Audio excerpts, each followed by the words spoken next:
and its allies to trip into more blunders, and that means creating nonstop, perpetual war in the Middle East. Well, I'm going to make this interesting and disagree with everyone. Okay. I do not accept the premise, which probably isn't too much of a surprise, but nonetheless, I reject the premise that the whole point of the so-called war on terror or investing in the Mujahideen was to somehow fight terrorism or to make a better world. I would argue that if you really want to know what's happening with Middle Eastern policy, then you must read Oded Yanan's A Strategy for Israel in the 1980s. Now, in that document, which is pretty much being played out to a T right now and has been for many years, there were serious objectives for Israel. And Israel's main objectives were to expand and grow in line with the Greater Israel Project. And in order for it to do that, there would need to be an excuse to justify the expansion of Israel. And in order to do that, we would have to sow the seeds of sectarian hatred and violence in the region. The number one target of this plan was Iraq. We've achieved that. That's not a failure. That's actually a success. Iraq is a failed state largely. It is an absolute basket case. Sectarian hatred is absolutely insane. We see the beheadings and all of this madness, and we think it's a disaster. No, it's not at all. In fact, it's all part of the plan to break up Iraq into 3 different states. When we look at Syria, we also find that the goal is once again the same thing: sow the seeds of sectarian hatred and basically turn that nation into a basket case. This is happening according to plan as well. Now, ISIS, funny enough, could stand for the Israeli Secret Intelligence Service. Many people are seeing the very big benefits to the state of Israel, the so-called Jewish state of Israel, by the breakup and the balkanization of the surrounding states. So actually, if you believe what's being told to you, and I just don't know why anyone would believe anything that comes out of the mouth of virtually any Western leader, whether it be Obama or Bush or any of the rest of them, all of these people are nothing but patent liars, and everything they say is pretty much the opposite of the truth. So I don't accept virtually anything they say. Okay, good. Violence.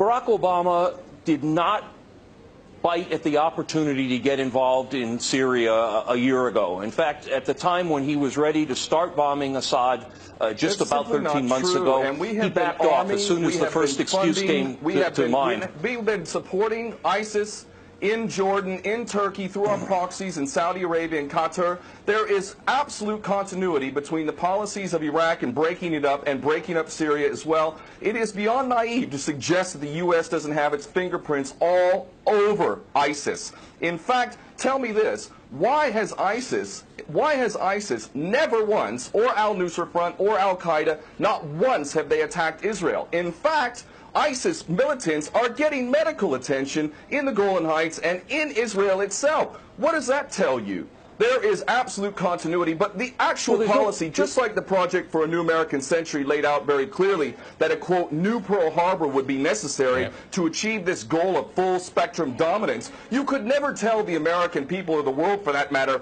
we're going to fight wars of aggression where we're going to have to invade and occupy, we're going to have to spend hundreds of billions, if not trillions of dollars to achieve the goal of full spectrum dominance, which is to control, absolute control over air, land, sea, and space and cyberspace. The American people never would have bought it, so you can't tell them that. You have to tell them a bunch of lies. And we see this over and over again.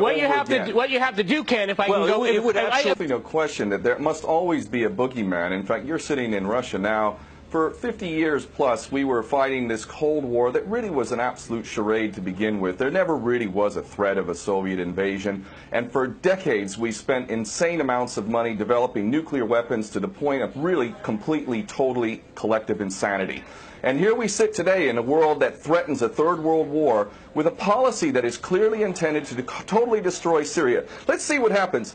If we take Bashar al-Assad out of the equation in Syria, does anybody with half a brain not understand that that vacuum that's going to be created is going to be a vacuum filled by the most powerful interests there? And who is that right now? Well, that would be our best friends and allies, these little Frankenstein monsters that we create, whether it's al-Qaeda or al-Nusra Front or the latest ISIS monster that we've created. Those are the ones that are going to fill that vacuum, and that fits perfectly in line with Oded Yanan's A Strategy for Israel in the 1980s. And if these other two gentlemen haven't read that document, I seriously suggest you do. Another thing that's really worthy of pointing out is the so-called Islamic State is anything but Islamic. And yes, there is a war on Islam. Islam is very understood by many Muslims around the world to be absolutely 100% forbidden for you to forcibly convert somebody to Islam or kill them. This is totally untrue. Back in the medieval times, when there was Muslim empires, it was an absolute understanding and policy amongst the Muslims who were in charge at that time that those who practiced whatever religion were allowed to continue practicing that religion, and they were not even forced to pay taxes into the Muslim empire itself. However, if people wanted to practice that religion, they would not be able to derive the benefits of the tax system and so on and so forth. The bottom line is no Muslim in their right mind would justify going in and literally executing men, women, and children simply because they don't convert to your religion. These people are not Islamic. They are creations of the monster, which is the empire of the United States and all its cohorts in Israel and England in particular. And this monster is purposely created to justify the continuing insanity of the never-ending war policy, which is really the core of America. And that is exactly why I renounced my U.S. citizenship. This madness cannot be considered anything but the major threat to the world.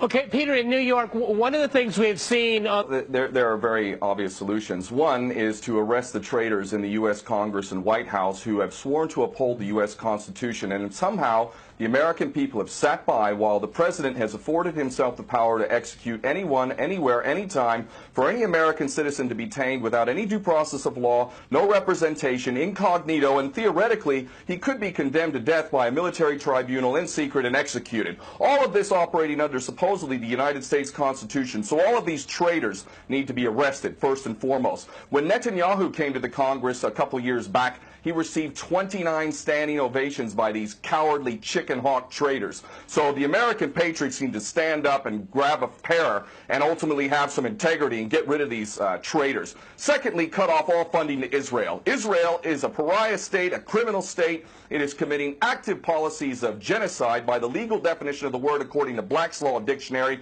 That country needs to be cut off right now. All of their attention needs to turn inward. Stop your little empire endeavors and full spectrum dominance and all of this sort of madness. Start taking care of your infrastructure back home. Start taking care of the American citizens who have worked their whole lives and now find themselves wondering how they're going to keep a roof over their head. All of that is very obvious and very sensible. Or America can continue to decline into an absolute total pariah state, hated and resented around the world, and maybe bring the whole world into World War III. I would prefer that we do the former instead of the latter, but ultimately we need some serious change in government, and that means getting rid of these traitors. Okay,